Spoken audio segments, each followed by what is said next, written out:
नमस्कार, सपा समाचार में आपका स्वागत है। पेश है आज की प्रमुख खबरें।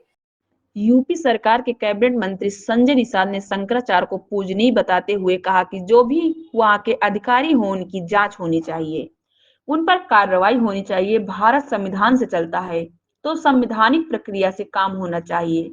जिद नहीं होनी चाहिए। संत महात्मा सब मोह माया भंग करके संत बनते हैं, पैदल भी जाते हैं, तीर्थ पर भी जाते हैं, लेकिन जो हुआ है वीडियो में देखा है उसके अनुसार संत के साथ गलत हुआ है। लेकिन संत बनने के बाद अब जिद नहीं करनी चाहिए। संत पैदल भी जाते हैं, पालकी से भी, जैसे चाहे वैसे। अखिलेश यादव के बीजेपी शासन में सबसे ज्यादा मंदिर तोड़े जाने वाले बयान को लेकर कैबिनेट मंत्री संजय निषाद ने कहा कि समाज किसने तोड़ा? पिछड़ों के नाम पर, दलितों के नाम पर यह लोग सरकार बनाते रहे, लेकिन कोर्ट ने आदेश कर दिया था पिछली बार जिला पंचायत के चुनाव, नगर पंचायत के चुनाव पिछड़ी जात के लोग नहीं लड़ेंगे। लेकिन हमारी सरकार पिछड़ों के साथ खड़ी थी और सुप्रीम कोर्ट से ऑर्डर लेकर आए थे और मंदिर बनवाया था। निषाद राज किला है जहां एक ईंट क्यों नहीं लेकर आए? जंगल से मंगल कर दिया। क्या निषाद लोगों ने वोट नहीं दिया था? आप मस्जिद बनाने के लिए, कब्रिस्तान बनाने के लिए, मदरसे बनाने के लिए रुपए दे सकते हैं। निषाद राज किला बनने के लिए क्यों नहीं दिया? राम मंदिर बनने के लिए क्यों नहीं दिया? इसका मतलब आप तुष्टीकरण नीति, राजनीति पर चलते हैं, इसलिए जनता ने भी मुंह मोड़ लिया है। अखिलेश यादव के बयान, अगर हम लोकसभा में 80 सीटें जीतते हैं तो तब भी हम ईवीएम पसंद नहीं करेंगे। इस पर कैबिनेट मंत्री संजय निषाद ने कहा कि जो अभी 43 सांसद बने हैं उनको इस्तीफा दिला दें। शपथ समाचार ब्यूरो। शंकराचार्य को कुछ कहेंगे? शंकराचार्य पूज्य नहीं भाई, हम लोगों के लिए भारतीय संस्कृति जो भी अधिकारियों ने उसमें किया है, हमको लगता है उनके जांच होना चाहिए, उनके खिलाफ कार्रवाई होनी चाहिए। और शंकराचार्य किसी भी हालत में हो, शंकराचार्य कोर्ट जा रहे हैं, शासन को जो उन्होंने ऊपर से, भारत संविधान से चलता है तो संवैधानिक प्रक्रिया हर आदमी को अपनानी चाहिए।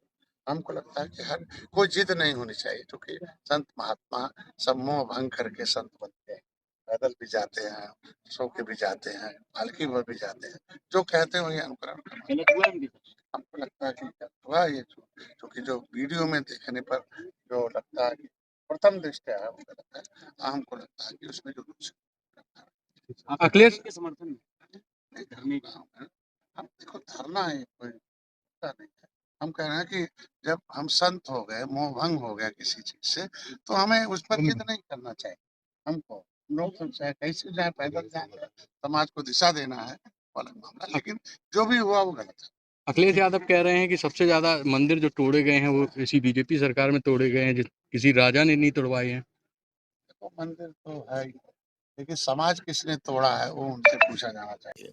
पिछड़ों के नाम पर, दलितों के नाम पर ये लोग सरकार बनाते रहे, लेकिन क्या कोर्ट ने ऑर्डर कर दिया था पिछली बार कि जिला पंचायत के चुनाव, नगर पंचायत के चुनाव त्रिस्तरीय पिछड़ी जाति के लोग नहीं लड़ेंगे, क्योंकि इन्होंने कोई आयोग नहीं बनाया।